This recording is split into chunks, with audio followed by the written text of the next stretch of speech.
All right. Wonderful. Well, guess what? It's Tuesday. And during Heart Month, which of course occurs every February, that is American Heart Month, this year we decided to do something kind of fun. And that was to chat with other women who have either gone through cardiac events themselves or they're caregivers of someone who has gone through cardiac event. And of course, my name is Sheila Caldwell, in case you didn't know. I am the president and founder of the Heart to Heart Foundation. I am a heart attack survivor. I experienced my episode, as we called it around the grandkids for the longest time, when I was 50 years old. And I am blessed to say that 8.5 years later, I feel so much better, even way before I had my cardiac event. And so I love hearing other people's stories. I'm very honored to be a part of the Survivors Have Heart program with Bob Harper and AstraZeneca. I am one of their champions. And so having an opportunity to share my stories to help others has meant a lot to me and was a big part of my healing after my cardiac event. So today I am really tickled to welcome a friend of mine, which we get to collaborate and work together. She is a fellow nonprofit leader here in our community. A lot of people are going to know her, but they may not know her story. Welcome, Betsy O'Brien. How are you today? I am well, and I hope you are too. The sun is out, which is really nice. We haven't had the sun out in about 8 days here, and thought I was living in Seattle there for about 2 weeks. So, oh my goodness, I tell you, and the sunshine, especially this time of the year, is so important. And the fact that you are the executive director of NAMI Piedmont Tri-County. Right. You know all about those mood disorders and how the sunshine affects us. And of course, right. I deal with the physical side that we need the sunshine because we need the vitamin D. So between the two of us, it's like, yes, more sunshine, please. Yes, more sunshine, please. Yes. Between, seasonal affective disorder and all sorts of other things, we want to make sure that our spirits are lifted as much as they can be. So. Oh my goodness. And I think all over the country, but I can't complain too much. I actually spoke with somebody in Ohio this morning, and I just said, I'm going to spare you the small talk and asking you, how's the weather there? And I can't imagine, for the people that live there, God bless them. But I am a Southern belle and I've got to have my sunshine, and I'm used to shorts at Christmas time. And that's just the way our life is. But thank you so much for joining me. It's I find that the more we share our own personal stories and our journeys, there might be a woman listening, or possibly even a man listening to this program today, who can learn some things about themselves. Maybe there's some things that they've been experiencing and they don't know if it's related or not. So for everyone who is joining us on this call, and I think a lot of people are actually watching this program over on our Facebook Live page. So thank you so much for joining us. So let's get to your story. And this has been pretty recent for you. How long ago was it that you had your event, and exactly what happened? Well, I've actually had a couple of events. I had, when I was 49, I had heart stents placed. And again, very active, you know me, very active, not a weight issue, low numbers, no cholesterol issues, no triglyceride issues, no blood pressure issues. Everything was really good. And so I was really surprised about that. But before I tell you about the stents, and then of course, the more recent, more involved surgery that I had to have, I want to go back a little bit in our family history. My family history is very strong with heart disease. And I never realized that the link would impact me. I thought, well, maybe these were life choices that my family members had made that, caused them to lose their life early. But I didn't realize a lot about the science of the heart and the arteries and all of the cholesterol issues and the different types of, lipoprotein issues and things that really change the way a cholesterol might be in your arteries, or, the tackiness of the cholesterol that might, be in my system that still measures a certain way that, So when I was a young girl, probably about 8 to 10 years old, my father had his first heart attack. He was in his early 30s. It was a stunner, right? And he ended up having three heart attacks before he ended up dying at the age of 42 of a stroke. Again, it was just a lot of different arterial issues. And he was gone for me when I was 15 years old. So it was a big shock. He was the breadwinner. Mom was a stay-at-home mom with 4 kids. It was a big deal, obviously. My dad was a bigger guy. So, he liked his eggs and lots of butter on the toast and all those things. So I kind of attributed some of that to life choices that he had made. And he had this, condition. And, had he lived a little bit longer, we could have probably seen stents for him and other sort of ways that there could have been interventions for him. So that's Dad. And a few years later, I have a brother who a couple years, maybe a year and a half older than me. And Eugene had, he had type 2 diabetes. He was a little bigger. And at 40 years old, he died of a massive heart attack shoveling snow in Pennsylvania. And we were stunned. He had 2 beautiful young children, 3 and 7 years old. And they did the autopsy and said something like, his arteries were like an 80-year-old. And same with what they said about my dad. And it was like, wow, but again, he was a bigger guy. He was coping with diabetes. I didn't link any of this to me. And I thought, well, these are lifestyle choices that my family made. I'll make sure I'm watching my diet. I'm exercising, watching the weight, going for my annual physical and making sure my numbers are good. No issues with diabetes. I wanted to make sure that's where I thought maybe some of the challenges were.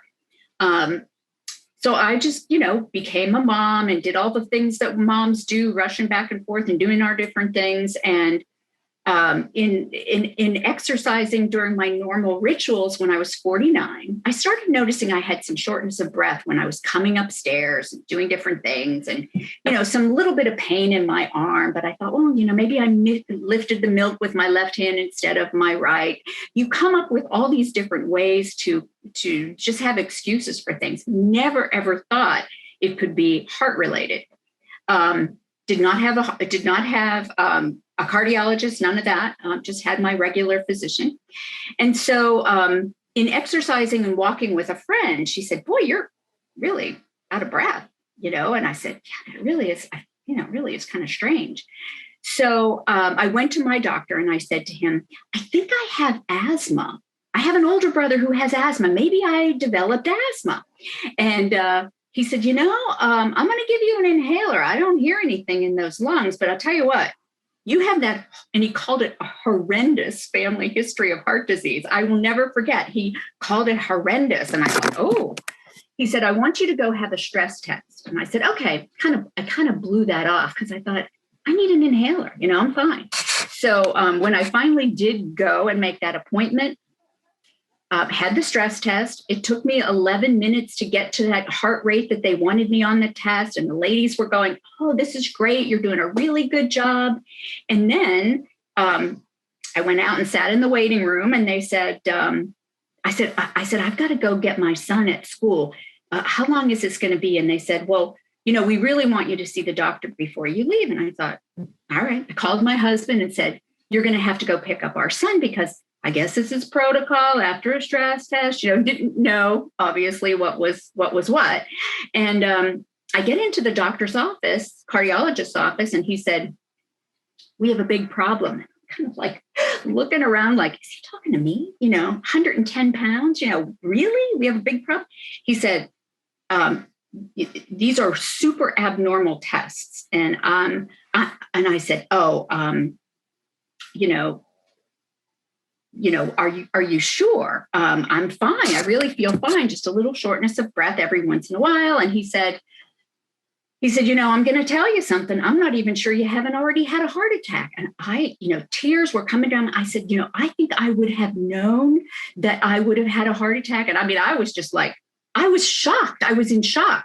And he said, you have what we see as a major blockage somewhere in your heart. And we are going to have to get in there and do some stents or see what's going on. And my daughter was getting ready to graduate from high school the following weekend, and all the family was coming in. And I said, this is really a bad time. And he was like, what? I said, I've got all this family coming in. I was just coming up with every excuse in the world not to face what was right in front of me.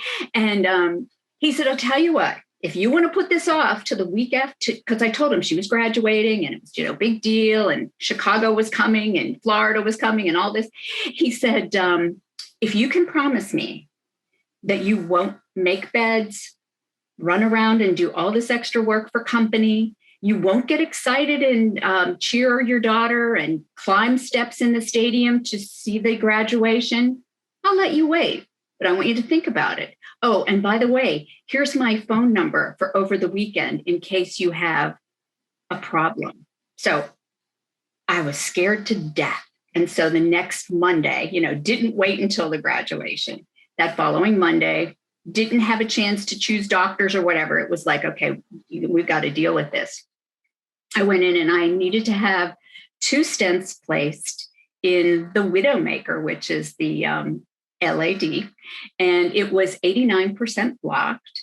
And my sister, lovingly called it my double wide. So she just,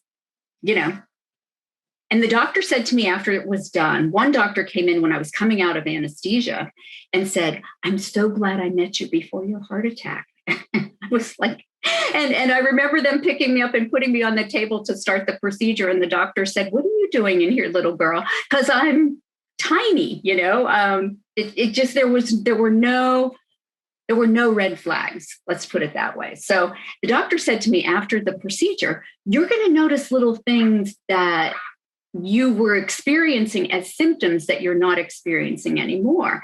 And so one of the ones that I can remember, and for all the women and men that are listening to this, one of the little things that I remember was I would sometimes get a little headache. Okay. And I'm not a headachy kind of person. Another thing was after I would eat a meal, like usually lunch or dinner, I was sleepy and yawning. And I think my body was working extra hard to digest that food and taking everything, that I need, all that energy that I needed to do those kinds of things that were going on in my body. And I needed to sort of rest other things so that, it was just so interesting. So the sleepiness after a meal, the little headaches, and every once in a while, that pain in my arm, which I always said it was the laundry or that milk carton that was too heavy, or I did something with my left hand that I shouldn't have done. Those were things I noticed immediately that were gone. So, I had no shortness of breath anymore. So that little episode when I was 49 was what I thought was the one and only. I was done with that. So I talked to the doctor and said to him, why did this happen to me? And they explained about the more tacky cholesterol that's in my body.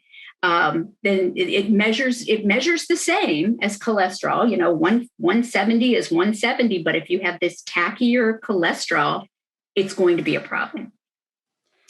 So fast forward to, from that time on, the daughter goes to college, we move her in, and, life just kind of goes on. And I am completely sort of still in denial a little bit at that time that I have a cardiologist now. It was just kind of a kind of odd because I was so physically active and just, didn't fit that mold, so to speak. So fast forward till 63, I was 63 years old. And we had gone out for dinner for pizza. Remember those days when we could go out for dinner, right? So I went out for dinner and came home and had pizza and started having some indigestion. I'm like, ooh, that's that's kind of strange. Well, my husband and son are out on the back porch, and I pick up the iPad and I go to WebMD or one of those, diagnose yourself kind of sites on the web. And I started putting in my symptoms and entered all the symptoms and then waiting for the answer, that little thing that's going around and around with this is what we're going to recommend. And it says, go to the emergency room. And I'm like, oh my gosh. I went and poured myself a glass of red wine, not to panic. And I said, okay, maybe I entered something in there incorrectly. Well, I was still having that indigestion. And I went out and I said to the guys, just not feeling super great. Let's drive up and go to the urgent care up the road. And so we did that. And I went in and there were all these people in the emergency, the ER. And I said, just whispered, I think I'm having some chest pain. Well, you talk about getting to the front of the line. So I'm sure I was getting a lot of stink eyes as I was called back. But it felt like indigestion. They did the battery of typical tests. They, did an x-ray. They did blood labs. They did an EKG, some other things. And waited, and the guys, my husband and son, were out in the waiting area, and they finally said, we're not real thrilled. Everything else looks good. We're not thrilled with this EKG, and because you had stents before, we're going to send you over to the hospital. And I was like, okay. And I actually had a stress test scheduled for the following Monday, which was 3 days away. So I thought, okay, I'll go, and they'll run a few more tests, and I'll go home. So I said, my husband and son are out there. I'll let them, they can drive me over. Oh, no, you're going to have to go over in an ambulance. And I said to my husband, get him out of here. I don't want him seeing his mom loaded in an ambulance. By that time, I was feeling pretty good. It had some nice rest on that bed in the ER. And so I went over to the hospital and was put in observation. And so the next morning they came in and said, we're going to do this stress test on you. And I said, I had one scheduled for Monday, thinking like, this is going to cost me extra money. And I already have one scheduled. And I was supposed to give the doctor so many hours notice to cancel the other one. I'm going to get in trouble. You're thinking of all these things. And they said, we're going to do one anyway. Oh, I don't have sneakers. Oh, we're going to let you wear these, certain shoes. I mean, I was coming up with every sort of the reason in the world that this was really not going to need to be happening. So again, I made I probably set a record at the hospital for being on the treadmill for so long. And they came in and they said, we are going to have to do a catheterization. There's some real problems with this EKG. And I'm like, okay. So we have a friend who has a husband who is in the cardiac business. And I made this, from the observation at this hospital, I make a phone call and say, is this doctor a good doctor? I'm again in a position where I'm not going to be able to shop this. All good. Just go and do your thing. This is all good. You're in good hands. So yeah, the catheterization, they couldn't get through. And they said, we're going to have to actually have a surgeon come in. You're going to need to have open heart surgery. It's like, really? Are you kidding me? And then the surgeon came in and he was lovely. And he said, we know that we need to do bypass on 3 of your arteries. But while we're in there, if that 4th one does not look like it's going to hold up, we're not going to want to have to go back in there. We're going to do a quadruple bypass. And again, 110 pounds, just no bad numbers. It was really a surprise. So it wasn't like I had a choice. I knew there was major blockages. I had known and learned what the lingo was from the years that I'd now been under cardiac care.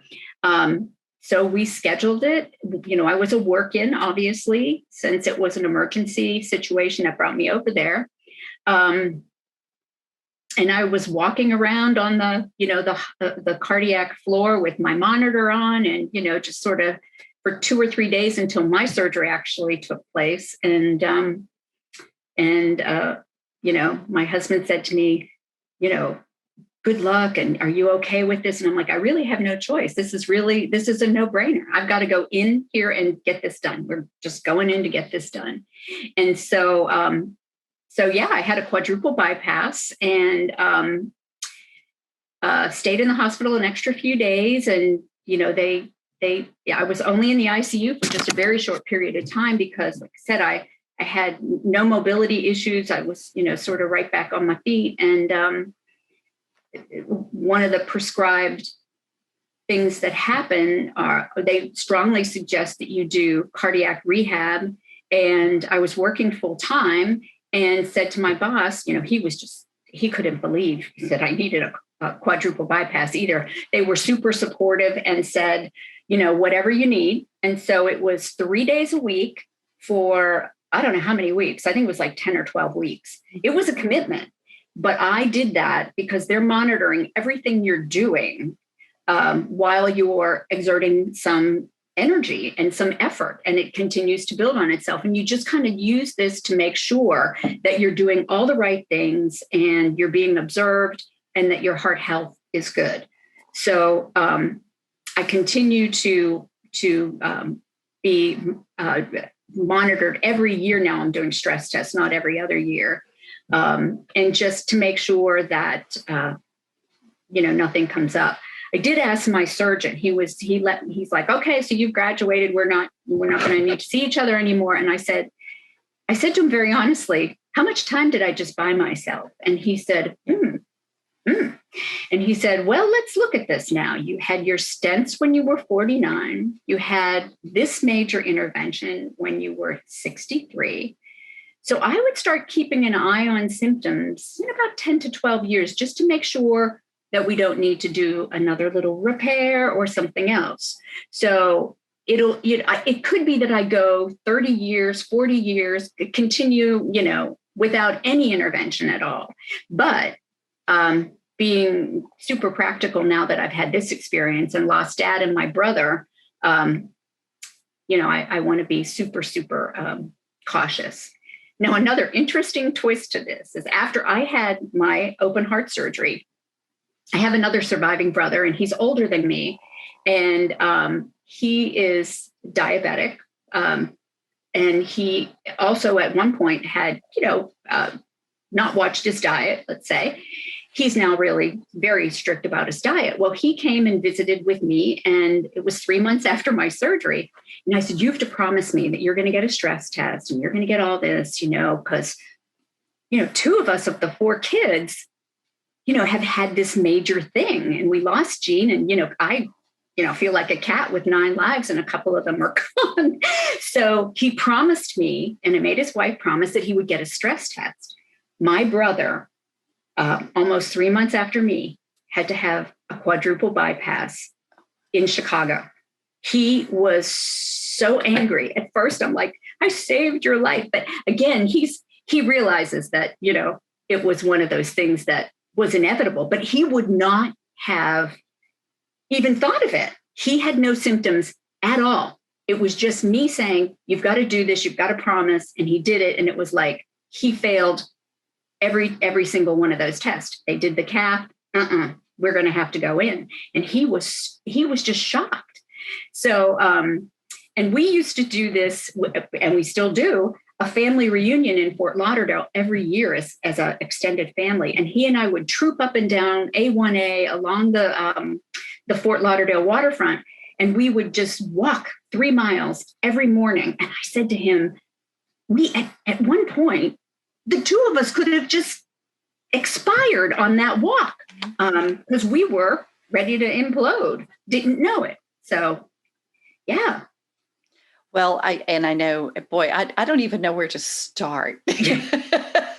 Your story is so remarkable. And, and what you're sharing is what most survivors share. And that is that, sadly, this is 2021. Mm-hmm. We know that heart disease is the number 1 killer of women and men in this country. Right. There are over 625,000 of us that die every year Mm. I mean, we're looking at all kind of stats today. Right. But when you consider that this is every year, over 300,000 of those being women, and most of us, sadly, myself included, do not know that we have heart disease until we have a heart attack or our family is shocked because we died from it and they say it was their heart, but they look so healthy. Right. Right. And when you and I talked about this, I mean, for people that know you, I mean, you're a little thing, and you were active, and you would not look at you and say, well, there's a heart attack about to happen. And I know in the early days of when we started the Heart to Heart Foundation, and you kind of build a profile in your mind of those people that, yeah, that one. But it didn't take long to figure out that we have a lot of people who look very healthy on the outside, Right. but they have a lot of problems on the inside. And so the fact that now, how old again was your dad when he was 42 when he died, correct? He's 42 when he died. He had his first heart attack at 33. 33. So, Yep. One of the primary risk factors that we talk about, one of the biggies for people is that family history of heart disease. And we're talking about the family history of early heart disease. So here's our chance to do some education for those watching. What that refers to is if your father or brother had a cardiac event of some kind before the age of 55, or your mother or sister before the age of 65. So for you and for me, that's like number one. And then, of course, you add the other comorbidities. You look at the high blood pressure, the high cholesterol, the diabetes, of being those things, the obesity, overweight, smoking. Those are primarily the ones, that lead to heart attack and stroke or premature death. However, we know that in some people, and we meet them all the time, that if we were to, we talk to people about the first thing you need to do is to know your numbers, which you did. And you look at you on paper and it's like, well, your numbers are pretty good because you were active. Right. But then when you look further to see what's on the inside, because very often those early biometrics, that basic heart health screening, that's to get the conversation going. And so just out of curiosity, when you went in for that first stress test, was it a treadmill stress test or a nuclear stress test? It was a they didn't put anything in your veins or anything. I can't remember. I'm thinking it was just the treadmill. Because for that to ping, typically there are people who, and we get asked this question a lot, how you go in and have a stress test, but yet that person might still have a heart attack or have to have intervention. And what I've understood all of these years working around cardiologists and cardiac nurses is that until you have a blockage that's around 70%, that treadmill stress test doesn't always indicate that there's a deeper problem. That's why you go on and have more diagnostics. So the fact that you did a stress test and an EKG and they said, oh, no, you're not leaving until we talk to the doctor, tells me that at 49, you probably have had it for several years and it just, caught up. And for most of us who have a heart attack, most people who have a heart attack anywhere, but in this country, their heart attacks occur when they have about a 50% blockage. Wow. 50. Wow. That is not going to show up on a treadmill stress test typically. Oh boy. EKG could be fine. Your numbers could be within margins, could be borderline, but could still be within margins. You could look good on paper, but still have significant heart disease. Right. So I'm glad they did, and I can imagine the conversation. You sound like every other female survivor out there. Will you promise not to make beds and do this? It's like, oh yeah, right.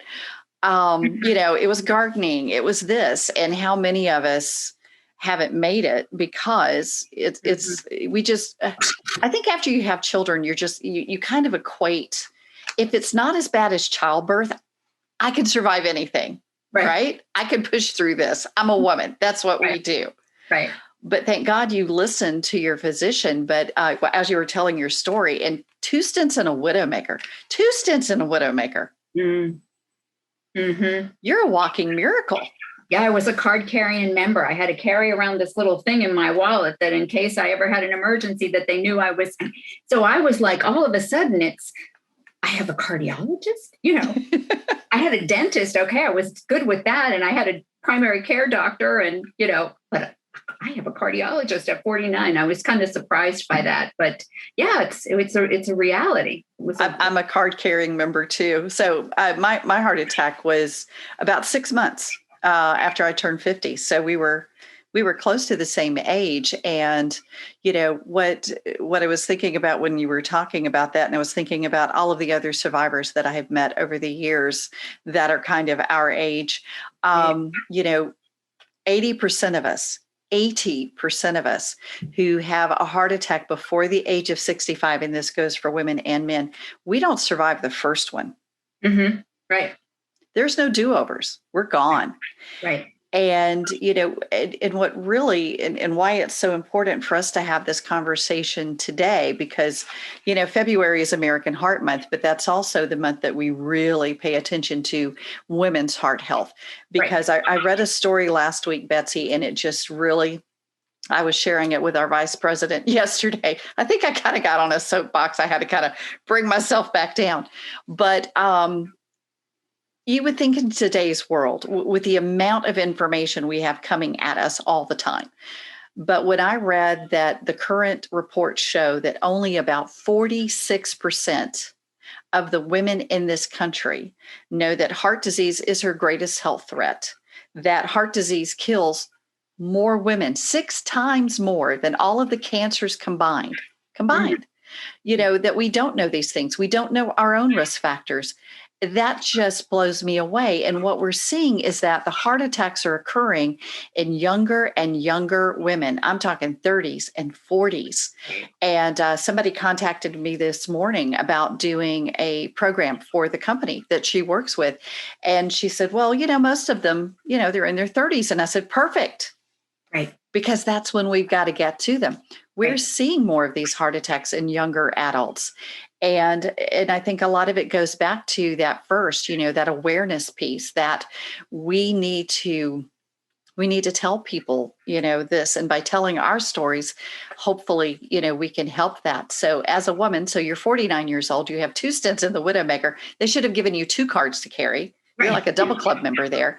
It is an absolute miracle that you live to tell your story. I know you know that, but that's a biggie. Right. Most of us don't survive that. Widowmakers are called that for a reason. Right. And but you went on 12 more years. Right. Between events. That's impressive. That tells me that your time in cardiac rehab was well spent. Exactly. That you listened and you practiced what they preached. Right. I did. I really did. And tried to watch my diet and all of that. And I think one of the things that's most significant for women is that we need to know that, and I'm sure that maybe you've heard this on TV during a commercial, our symptoms are so different than a man's. And I never did have the heart attack. I was fortunate in both interventions that I had not had the damage to my heart that a heart attack can often do. But, knowing the signs, if I'd have known the signs, I might have been on this a couple years earlier. I mean, they may have been quietly just trying to let me know, but it's that shortness of breath. It's those pains in different parts of your body, in your shoulder, in your arm, maybe in your neck. I never experienced that crushing chest pain at all. That was, a little indigestion. I was in big trouble with a little indigestion. I was literally at death's door, and I thought it was 3 pieces of pizza. So, it was. You can easily kind of disregard a lot of different symptoms you're having, and I don't know what made me do that little test. And it would have come up on the doctor's stress test on that Monday. If I would have made it to Monday. So that's the thing I have to think about is, yeah, it was a great intervention that I had to get to the hospital and all of that. And what frightened me more than anything was the ride in the ambulance. And I will just share the reason I was so stressed out in the ambulance, and I was really feeling pretty good, is that my dad and my brother, when they went in the ambulance, they didn't come out alive at the other end of the trip. And so when they said, we're going to have to send you in an ambulance, I was terrified. I was terrified that I would die on the way, and that, you know, I hadn't had a chance to talk to my children. I hadn't had a chance to say anything to my husband. And, you know, sadly, those were things that my dad and my brother didn't have an opportunity to share with their families. But I was like, I'm not going to we don't get out of ambulances alive in my family. So I know exactly what you mean. I remember because I did have the full blown, and mine was considered a minor heart attack. I don't ever want to find out what a major one's like. Mm-hmm. I won't go into it in this chat, but it was horrific. I'll just use that word. But I remember when they got me there and my husband kissing me before mm-hmm. they took me back. And my thought was, will I see him and my children and grandchildren again? Mm-hmm. You know, that is a moment when you just come face to face with your own mortality. And I love the fact that you shared about cardiac rehabilitation, because guess what? This week just happens to be, while we're doing this, the National Cardiac Rehabilitation Week. How about that for timing? So for all of you that work in cardiac rehabilitation or that have, thank you for what you do, because we are examples of two women whose lives were not, we didn't just survive, we have thrived since our episodes. But sadly, and this breaks my heart, sadly, most women who are prescribed cardiac rehabilitation, they either don't go or they don't finish. And there's a whole lot of reasons why. The same reasons why I think we can justify making a lot of different excuses. A lot of it comes down to finances. Mm-hmm. They've got to go back to work. You know, they've got kids, they've got their family, and 3 days a week is a commitment. It is. But I cannot stress how important cardiac rehabilitation, because in my case, I had debilitating fatigue for almost 18 months, to the point that I wasn't even functioning in life. And I remember the day in cardiac rehabilitation, which the manager of that cardiac rehab is also now the VP and co-founder of the Heart to Heart Foundation, Deb King. And but I remember two things from my time in cardiac rehabilitation, and I want you to share yours too. But the first was when they told me I was going to get on a treadmill and go as fast as I could for 6 minutes, I started crying. Mm-hmm. I had not been able to hardly walk around my house, much less on a treadmill, for so long. And then I remember Amy, the exercise physiologist, sitting me down, and I mean, squarely, this was like a come to Jesus meeting. Mm-hmm. And looking at me and telling me, she said, I want you to know how blessed you are, because 42% of women who have a heart attack at the age that you did, they don't live past 1 year. You have 1 year to get your life back. And buddy, it was like, I get chills even when I think about it today. It was, whatever I have to do, that's what I'm going to do. So what was cardiac rehabilitation like for you? It was, you know, I really, fortunately for me, I have a little crown here that's, you know, oh, sorry. I'm not used to wearing a tiara. There's a trick to it. Imagine that. Yes, right.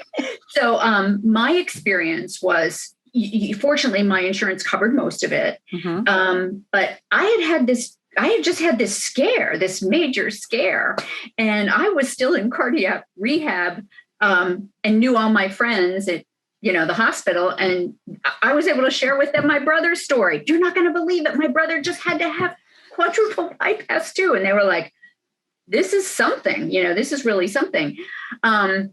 So I felt that I was in the safest place possible when I was in there. I mean, I knew that we were going to be doing some weights and things that I had just been really a little skittish about because I didn't want to have that heart attack.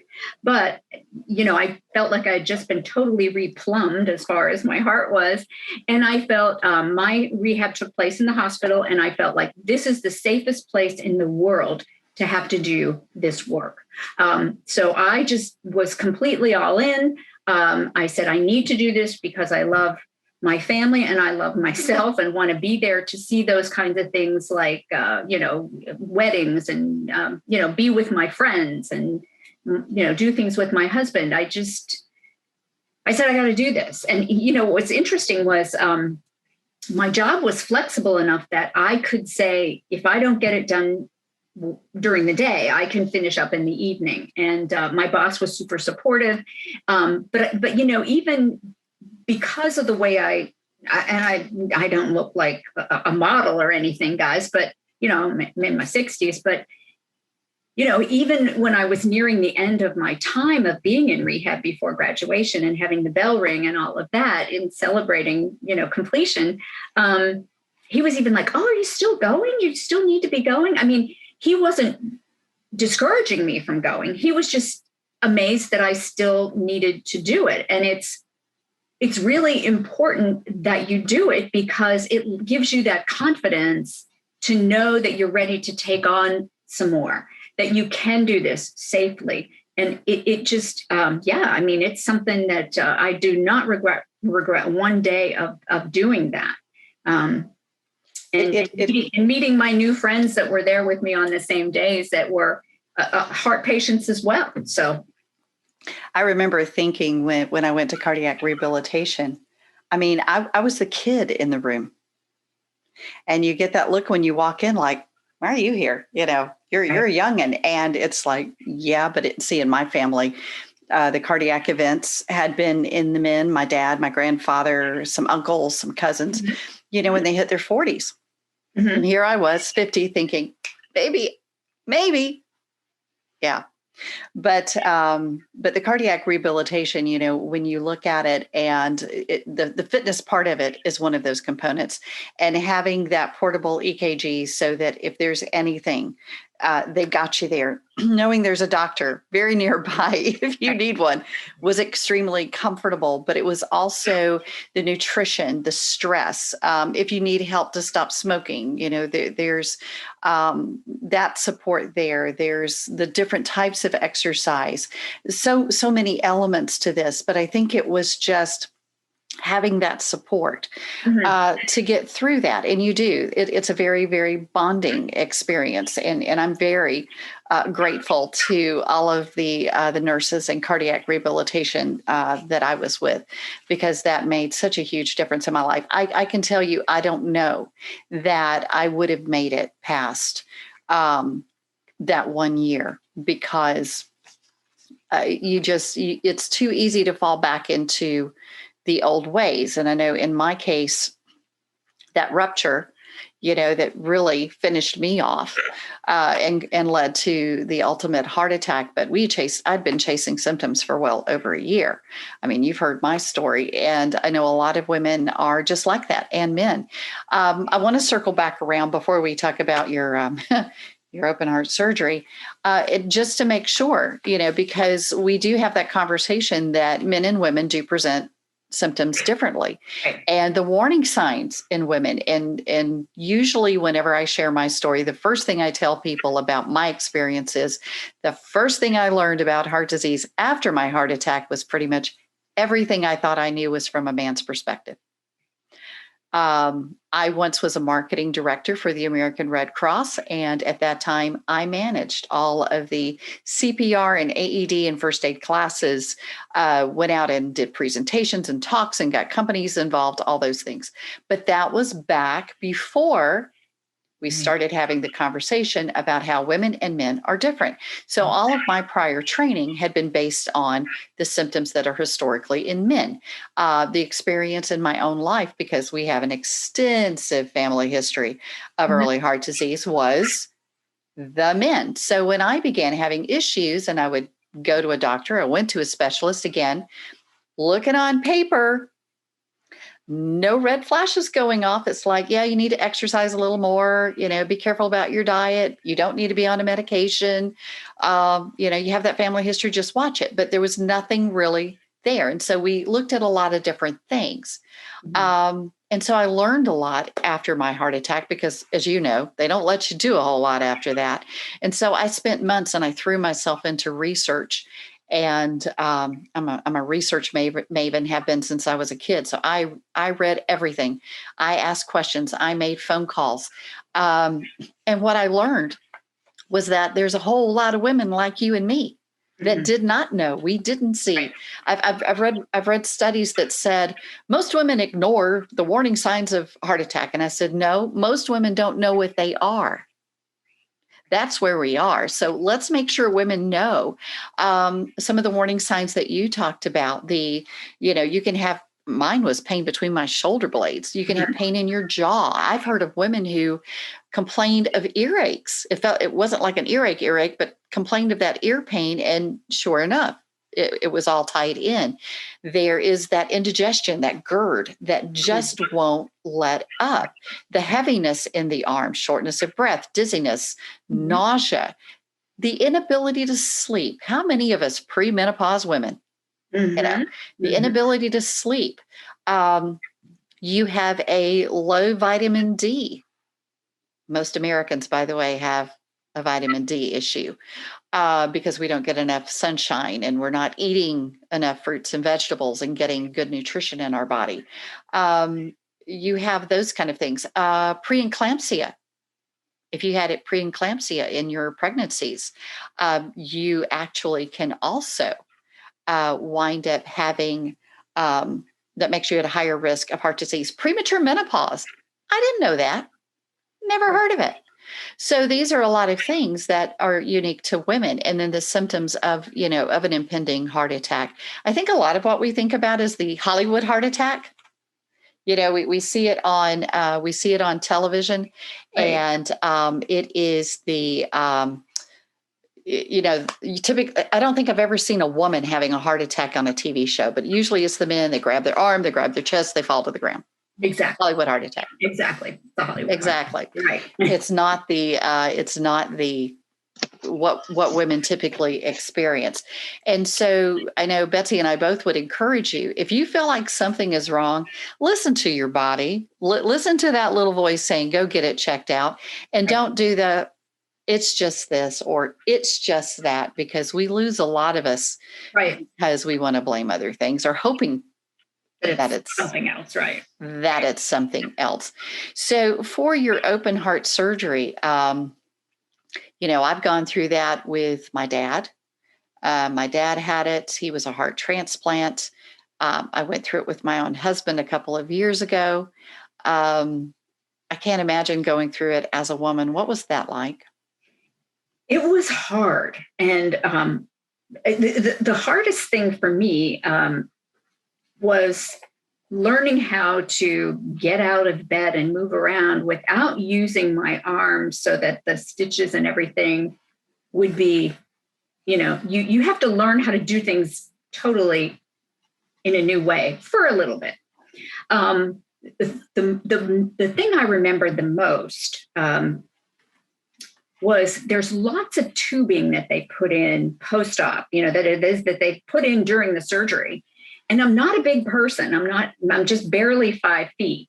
And I'm wondering if they put the same amount of tubing in me as they do someone that's 6'4", but I could barely breathe with all the equipment that I had inside. Of course, all that comes out, during the healing process. You don't leave the hospital with all that in you, but it was, like the magician pulling a, the scarves out of his sleeve or whatever. I mean, when they started taking that stuff out, my husband was like, oh my gosh, where's all that coming from?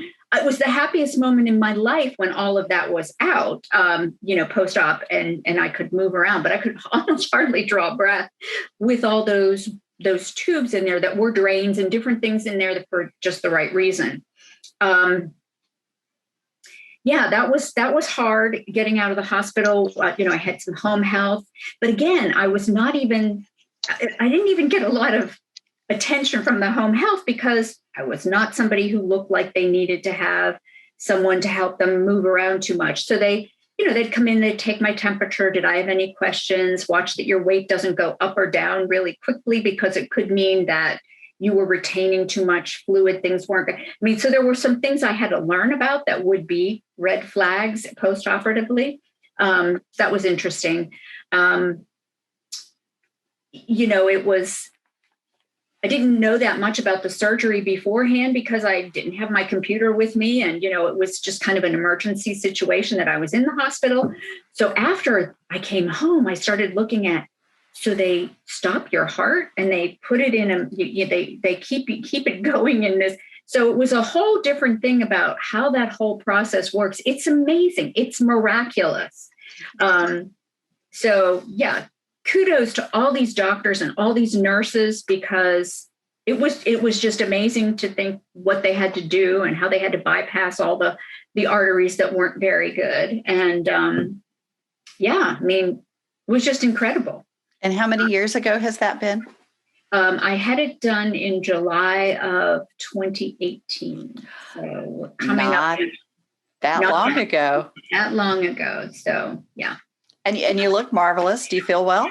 I feel really good. And like I said, after this second episode, I did, sort of say to that doctor, do you have any questions? Well, yeah, I do. How much time did I buy myself? Because I know I bought myself time. I know that I was, I had this little black cloud that was following me from my family history that I didn't realize was such a big deal until this second intervention needed to happen. And, when I said, I figured I got it, just, you're going to be fine now for the rest of your life. And I thought, I don't know. Well, technically, yes. Technically, you just wanted to know how long was the rest. Right. Yeah. So how long is the rest? What should I be paying attention to? I thought I'm going to have to be very, very clear and ask this question. And and he was really great and really honest about what I need to be looking for. And don't be surprised if you do need to have something else done. And hopefully it will be, maybe by then science will have improved enough so that, it won't be some of these major things, but maybe something that if it needs tweaked, a valve needs cleaned or a valve needs replaced, that it can be done in a different, different way than the open. But if it needs to be done the open way, been there, done that. So yeah, and there's non-invasive surgery too, that they can do if it works, if it's in the right place, which exactly. I attended a seminar on that a couple of years ago and was fascinated by it. Did you go through cardiac rehab after the open heart surgery? That's when I had my cardiac rehab. I did not go through You didn't go through it the first time? I did not go through it after stents. Wow. It was not, I don't even know that it was recommended to me. If it was, it didn't click. Because remember, my daughter was graduating from high school. We were getting ready to move to college. The whole family was coming. I thought, I'm just going to knock these stents out and, and let my family sort of gush over me for a couple of weeks, if that. And then, no, I don't remember that it was mentioned. It's probably protocol, but this girl was in denial. And, it was... And I know the doctor that you were referencing before, so I'm pretty sure it came up in the conversation, but you were already in pretty good physical shape before. Right. So that might have bought you, some grace there. But, what's really sad in this country, and I'm praying that this changes, and I've never heard of it happening in our area. I'm just going to state that. So to my knowledge, this has never happened in where you and I are from, but in other parts of the country, if you're a woman of color and you have a cardiac event, they're not being referred to cardiac rehabilitation. And that just, it makes my heart hurt when I even have to say that.